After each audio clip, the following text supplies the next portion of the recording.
Hello and welcome. Thank you so much for joining me today. We're going to be talking about the subject is it's educational. Now I remember Scott Alexander. Scott Alexander, God rest his soul. You know, he passed way too young, but I remember he had a very funny line. He would do an effect. And he would say something to the effect of, do you want to see that again? And he'd say, well, I'm not going to show it to you again because the first time is entertaining. The second time is educational. I thought that was hysterical. It's a great line. It's Scott Alexander's line. I'm not going to use it in my show. I would not dare do such a thing. But I want to talk about it's educational from another point of view.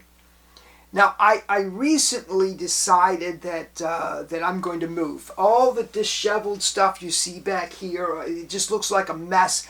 I'm in the process of moving. We've been in our home since 1998, and we're getting ready to move to another state. And we're doing that because we're semi-retired, and other states offer a more attractive environment for retirees.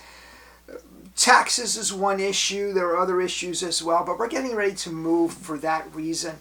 And so we're packing up a home that we've been living in for many, many years.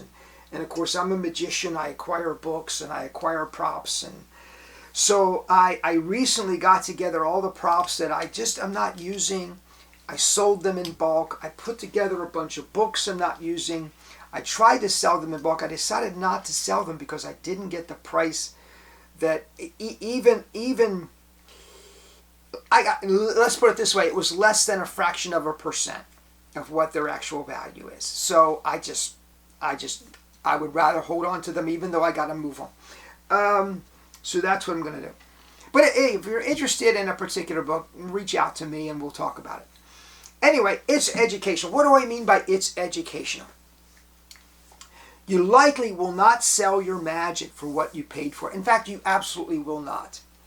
By the way, I sold 2 sub-trunks, a Chalet, George Kim rebuild, and a steamer style. I sold both sub-trunks. I sold a sword basket. I sold a bow sawing illusion, and a number of other larger props that I'm just not ever going to use again. I'm 65 at this point, and I'm not jumping in and out of boxes anymore. I'm not doing that. So I sold them, and I sold them for less than their value. Now, I did get good value for them, but I sold them for less than their value. The books, as I said, the books did not sell for me. A number of props did, but I never got back what I put in. Now, am I disappointed? Not necessarily, and I'll tell you why. And that's the title of this presentation. It's educational. If you went to college to study, to learn a skill, you would spend a small fortune going through a 4-year institution every semester, laying out your fees and your textbooks and all that. You'd spend a fortune. And when you graduated, you might or might not get a job in your chosen profession. The educational process, however, is worth something. It's worth something.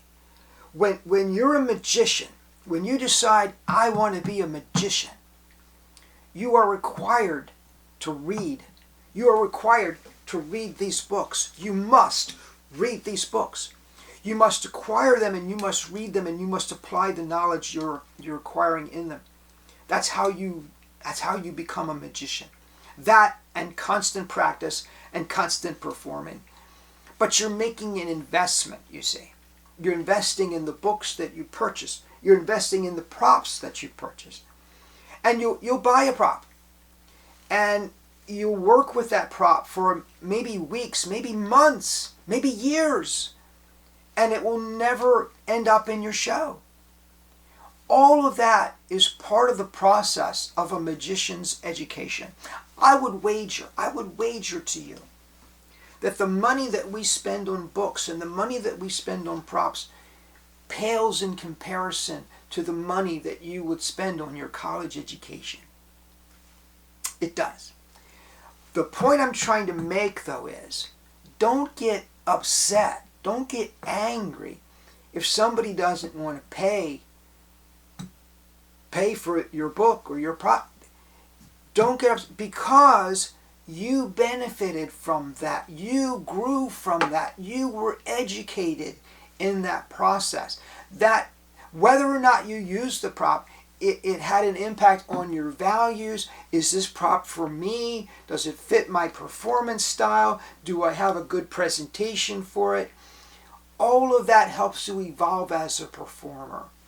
So my point is, the money you spend, the money you're spending on your books, on your props, it's an investment in your education. It's educational. I think if you look at it that way, you're less aggravated at the end of the day. Consider your magic spending as an investment in your education, and you won't be disappointed if you don't get the investment back out. It's a very simple story. It's a very simple message. I would encourage you to look at it that way. Thank you so much for joining me today. Please comment down below. I love your comments. Please subscribe if you've not done so already. Have a great day, everyone. I will see you next time.